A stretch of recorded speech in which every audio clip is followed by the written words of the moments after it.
now getting back to the point of visualization, you have to also visualize yourself as an artist. Like, what are you going for? What do you want to have yourself known as? Or what is your vision? So that one of the first steps on this process of sharing is to start with yourself. What do you envision yourself? How do you want to get your art out there? And what kind of artist are you? And where do you want to go as an artist or a person with a creative life? And a lot of times that's going to be a developmental process.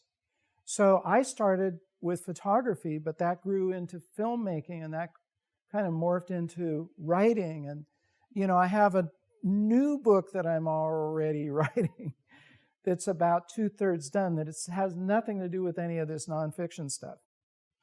It's stories about adventures I've been on. And that's where I'm going now. So you can envision yourself, and that can keep growing and changing as part of your own art form. The original title of this book, by the way, was The Art of Living, because I thought, wouldn't it be interesting to really kind of make sure people understood that anything they're doing, whether it's having a friendly conversation with someone or helping somebody else, that can be an art form. So that's kind of where I was going with this book. I changed the title for a number of reasons, but it's still kind of in the DNA of the book. Then here we go. At the end of each chapter, we have the summarizing questions, and then I give you application steps. Because this isn't an intellectual process.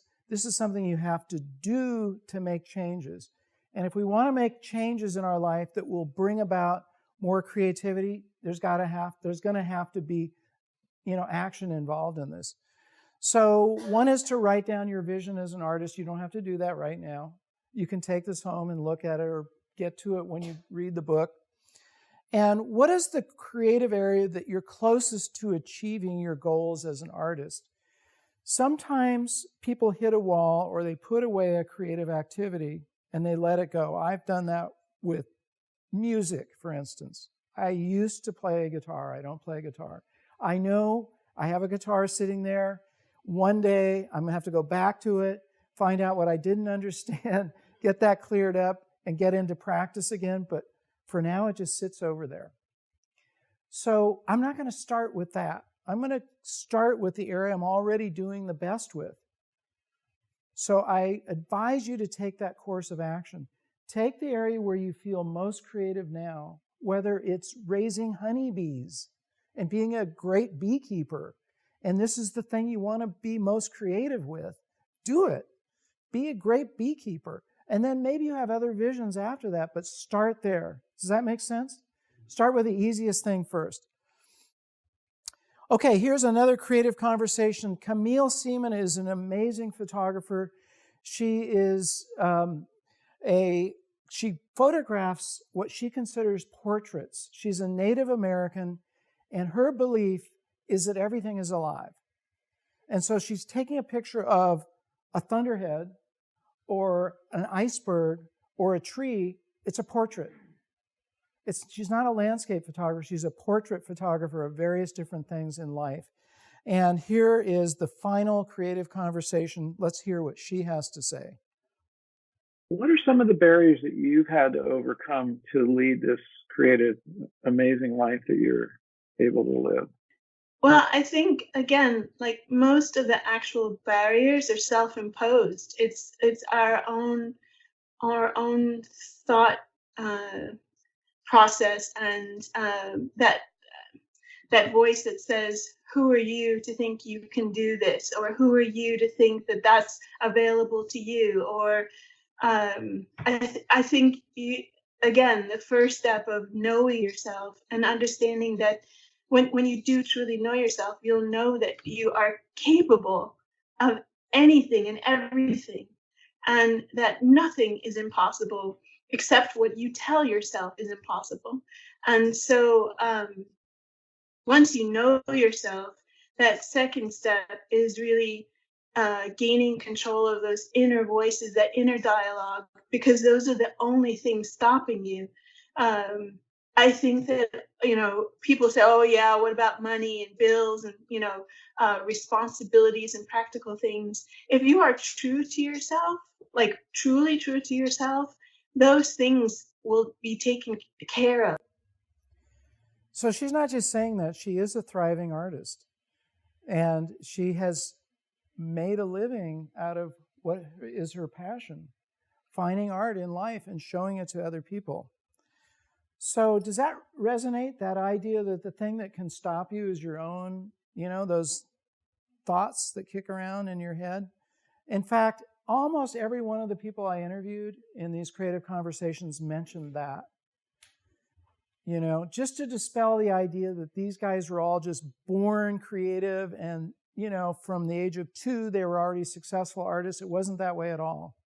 They all had barriers that they had to overcome, and they told those stories, and they're in the book. It's really important to understand that, because then we can look at this stuff and go, well, I have those same problems and barriers. I have those creative urges, but I also have things that kick back against it. I mean, I'm saying this is me. And, we have to be able to look at that for what it is and go, shove that aside. So it's an analogy. I used to teach mountaineering a long time ago. My wife and I have done a lot of mountaineering and a lot of adventures. We've done the entire John Muir Trail, which is 211 miles from Yosemite to Mount Whitney. And there's a real example of what you have to be able to overcome. Because as you're going over those 10,000, 12,000 foot passes, you get a lot of negative stuff coming back at you.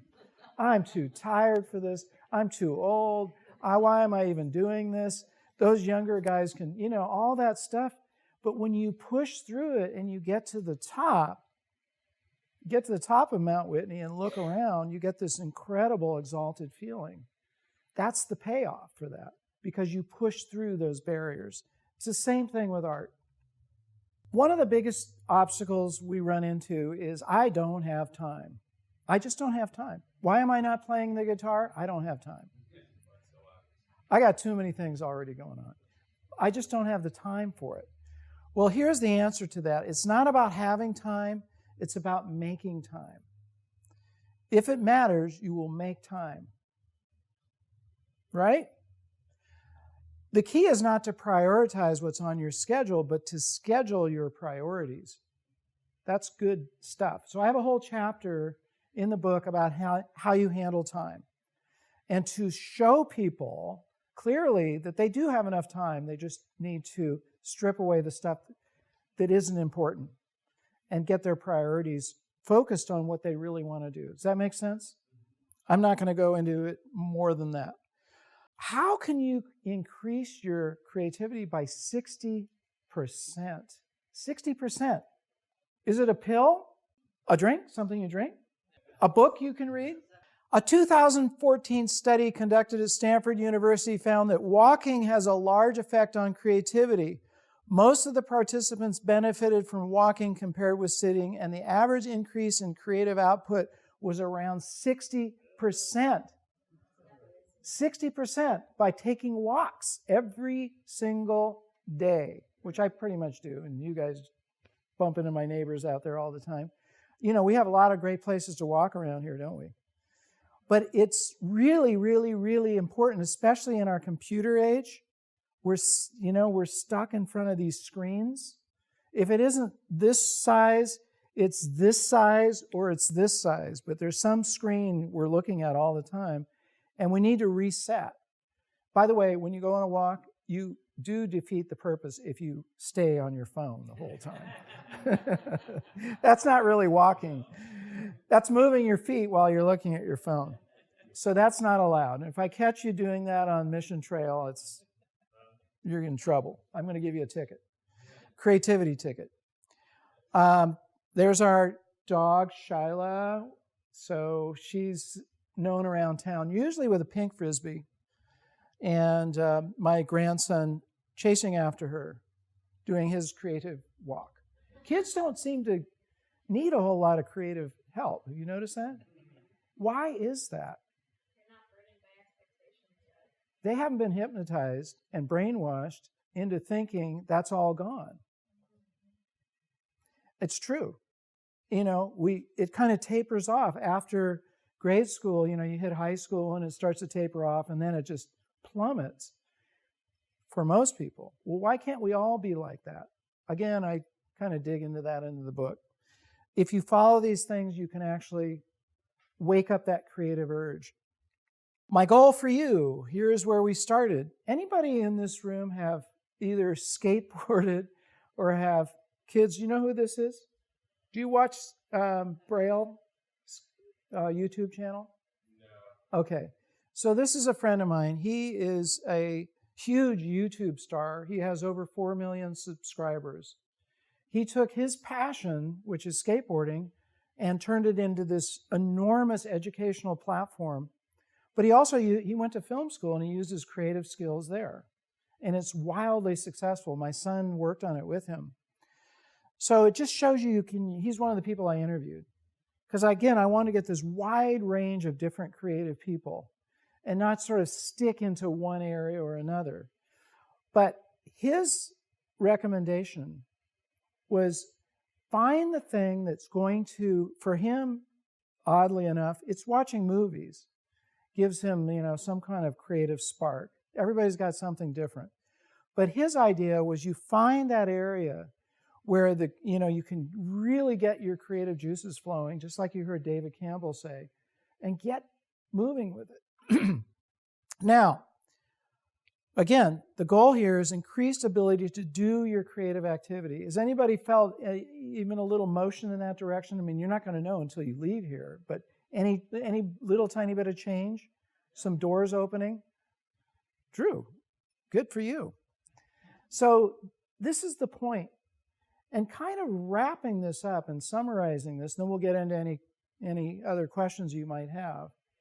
It's all about using those 5 points. Visualization, strengthening your visualization by looking at art. By the way, if you can't go to a museum, libraries are also a great place to come and look at art, right? There's whole sections over here. You have a lot of beautiful books that contain all sorts of stuff in them. I get inspired by reading. By the way, Stephen King makes this point. If you're going to write, you have to read a lot. This is my advertisement for this library. Because Jean knows I come in here and I'm bugging her all the time. Do you know where this is or where that is? In fact, we looked up the definition of visualization, I believe, together. Do you remember that? Yeah. And it goes back in the big Oxford 18-volume set. We found it. It goes back to 1786 or something. But if you can't go to a museum, the next best thing is to look in books of art or go to concerts where you're around the live performance. Movies are okay, but I'll tell you what, the closer you get to a screen, the less it's going to really have that resonance for you. So I recommend museums and libraries and using your notebook. And what you do with your notebook is you note down, like, what happens when you're looking at this piece of art. One of the things with social media, we get into this like or dislike or no like or whatever. It doesn't really give you any feedback.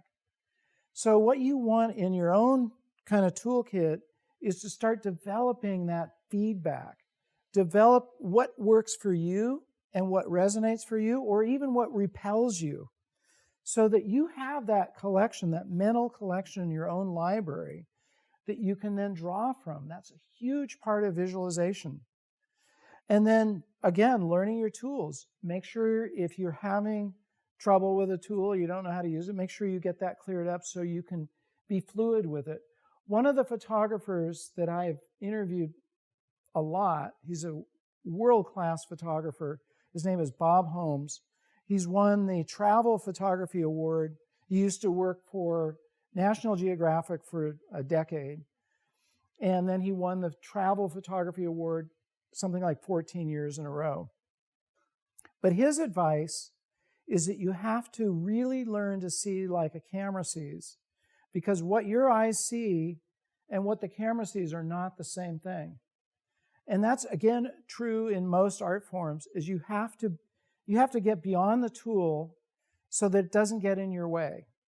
And his advice is learn the camera well enough so it doesn't get in the way of your photography, doesn't get in the way of your creativity. Stephen King's advice, going back to that, is if you read a lot, you're collecting ideas and you're seeing what other authors have done, and you're just fueling your own passion constantly. So make sure you guys come in here and see Gene a lot, right?